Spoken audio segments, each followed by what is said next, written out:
Quando eu falo separação do poder ou separação dos poderes, qual é o primeiro autor que te vem em mente? Quando eu falo em tripartição dos poderes, quais são os três poderes que te vêm em mente? Certamente você respondeu com relação ao autor, Montesquieu. E certamente você respondeu com relação aos três poderes, poder executivo, poder legislativo e poder judiciário. E quando eu falo a palavra Montesquieu, qual é o livro que te vem em mente? Certamente o livro chama-se O Espírito das Leis, uma das principais obras de Montesquieu, do francês Montesquieu, e que nos influencia muito na maneira de aprender e também de ensinar direito constitucional, especificamente, precisamente com relação à separação dos poderes. E se eu te disser que na tripartição de poder relatada por Montesquieu no livro 11, capítulo 6 do Espírito das Leis, o judiciário não fazia parte da tripartição? É exatamente isso, tripartição dos poderes sem a presença do poder judiciário em Montesquieu. Mas como isso seria possível?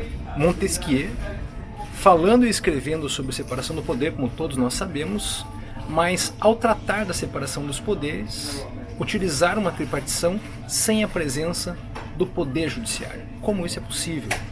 Acontece que Montesquieu não estava inventando nenhuma separação de poderes. Na verdade, no capítulo 11, livro 6 do Espírito das Leis, ele estava basicamente comentando um sistema de poder que ele conheceu em viagens pelo mundo inteiro e, curiosamente, não por acaso, esse sistema que ele conta, que ele narra e que ele descreve, na verdade, no Espírito das Leis, é o sistema da Constituição da Inglaterra. Por sinal, esse é o nome do título do capítulo, a Constituição da Inglaterra.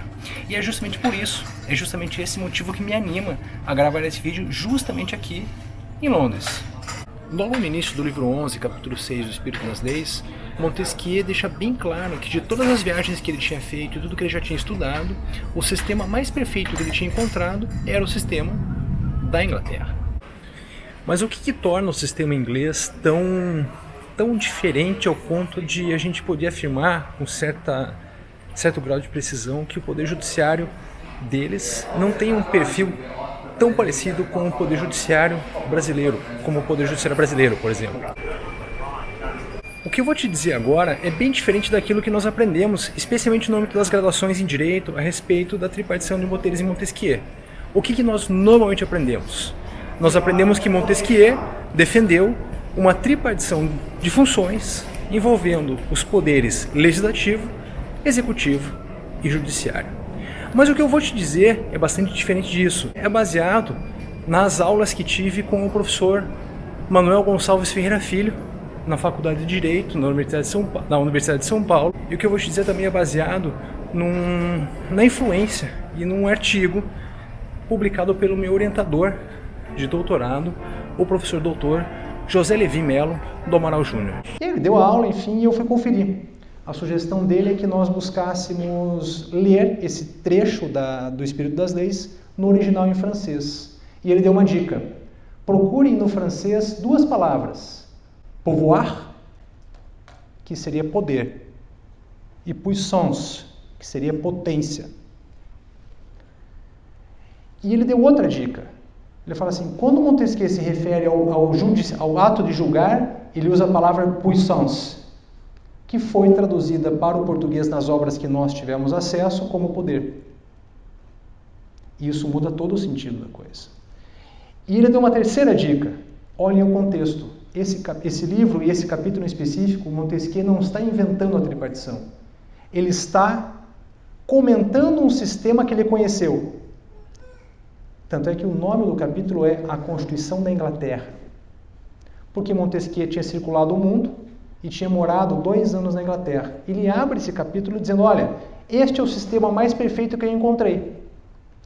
Um sistema que envolve poder executivo na figura... Vamos traduzir para a nossa linguagem.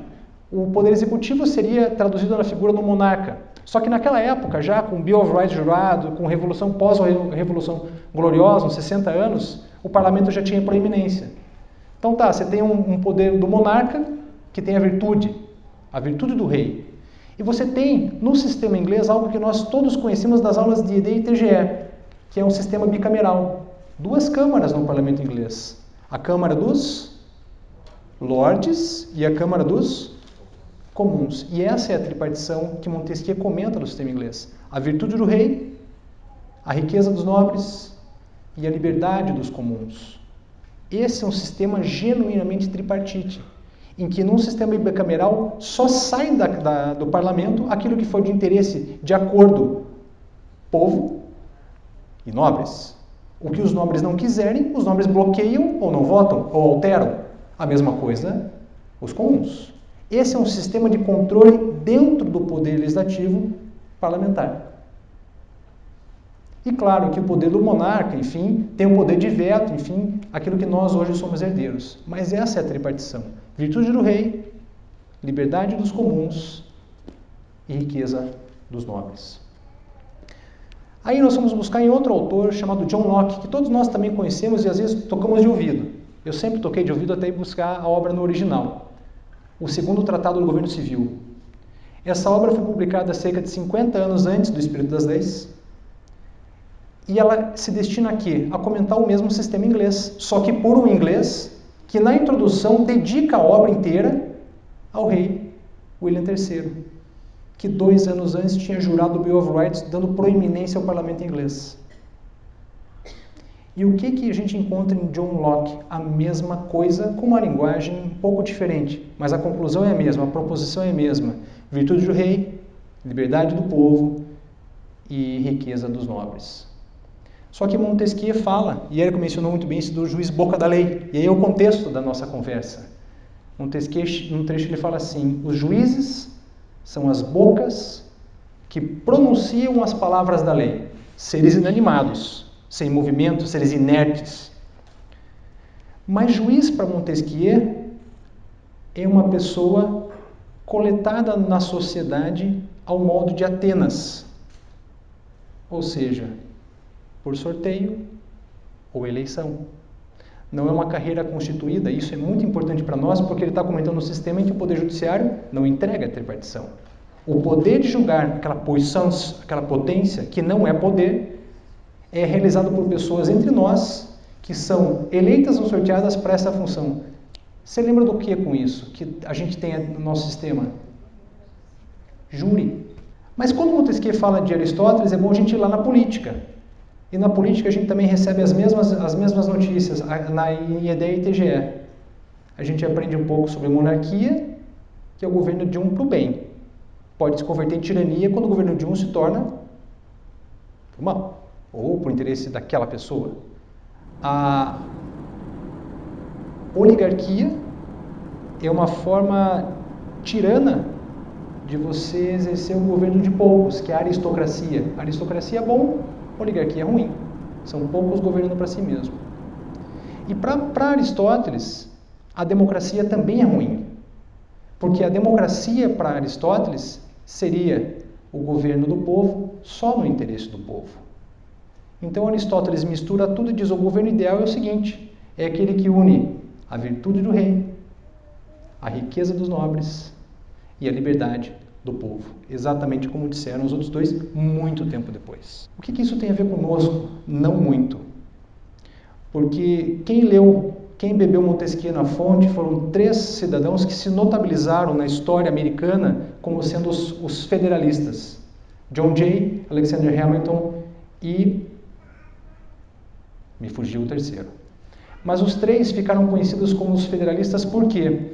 Porque foram os 3 que publicaram, na época das 13 colônias americanas, 84 artigos que circularam durante algum tempo na imprensa das colônias para justificar as vantagens daquelas 13 colônias se unirem para formar o quê? Olha o nome: Estados Unidos da América. Colônias que se unem para formar a América. Os Estados Unidos da América são o primeiro exemplo histórico de país federado. O mundo até então só conhecia estados unitários. E o que caracteriza um estado unitário? Um poder executivo, um poder legislativo e talvez um poder judiciário forte ou fraco. Na maior parte dos casos, fraco, porque serve para julgar apenas casos entre particulares e não julga os demais poderes, tal qual o boca da lei em Montesquieu. Os federalistas citam Montesquieu 4 vezes. Na quarta ele diz assim, olha, o nosso oráculo nós abandonamos até agora, porque Montesquieu nos ensinou muito, captamos dele todas as lições, mas nos afastamos agora que nós estamos inventando algo novo. Nós estamos inventando a forma federativa de Estado. E qual é a sacada? Colônias todas soberanas, as 13, cada uma com sua constituição. Todas abriram mão de suas soberanias, olha só o trato. Todas as 13 colônias soberanas abriram mão dessas soberanias em troca da participação no todo Estados Unidos. E qual foi a moeda de troca? Entre várias, a mais importante, representatividade no Senado. Aquilo que os ingleses sempre tinham como nobres, os americanos não tinham. Então, alçaram 3 representantes das colônias no Senado, a Câmara Alta do sistema federado, que permanece bicameral na União. Você tem assembleias ou parlamentos locais nos estados, mas o sistema federal é composto por 2 câmaras, a baixa e a alta. Só que a alta não tem nobres, a alta tem representantes dos interesses dos Estados americanos, dos Estados Unidos da América. Não é à toa que quando a gente compara a Federação Americana com a nossa, a gente percebe que os nossos estados são fracos e os estados americanos são fortes, porque eles eram soberanos. A troca envolveu, além da participação no Senado, na Câmara Alta, uma grande reserva das grandes competências. Direito penal, direito civil, tudo muda de um estado para o outro. Até o direito eleitoral muda. Mas o que eles aproveitaram de Montesquieu e do modelo inglês? Juízes de direito, juízes estaduais americanos, sabe como que eles são captados? Eu ia falar cooptados. São recrutados. Como que uma pessoa se torna juíza de direito estadual nos Estados Unidos? Eleição. Só que quando se inventa uma forma federativa de Estado, você tem que manter essa estrutura. A indissolubilidade é um critério fundamental. Uma colônia não pode mais sair. É um pacto de sociedade para sempre. Não dá para sair. Se deixar sair, não é uma federação. É uma confederação tipo União Europeia, que agora tem um Brexit. O fato é que quando você tem uma estrutura federal, você tem que cuidar do que os estaduais fazem, das estruturas estaduais. E eles inventaram a Justiça Federal. Um tipo de juiz que lá é recrutado de forma diferente. Os juízes federais americanos e as juízas federais americanas são recrutadas como? Por indicação do presidente da República e sabatinados por quem? Pela Câmara Alta Federal, pelo Senado. Só que com uma outra característica, são vitalícios. Por que juízes federais americanos são vitalícios? Porque ele tem uma missão diferente. Eles têm a missão de manter a estrutura federal e julgar as causas de interesse do todo, da União. O que isso tem a ver conosco? Tudo. Porque nós somos copy-paste do sistema americano. Não é à toa que a Constituição da Primeira República nos chamava, enquanto Estado soberano, de Estados Unidos do Brasil. Os mexicanos a mesma coisa, Estados Unidos mexicanos e assim vai. Nós fomos Estados Unidos do Brasil até 1946. Um pouco antes da Primeira República, 2 anos antes, o Marechal publica um decreto que cria a Justiça Federal Brasileira.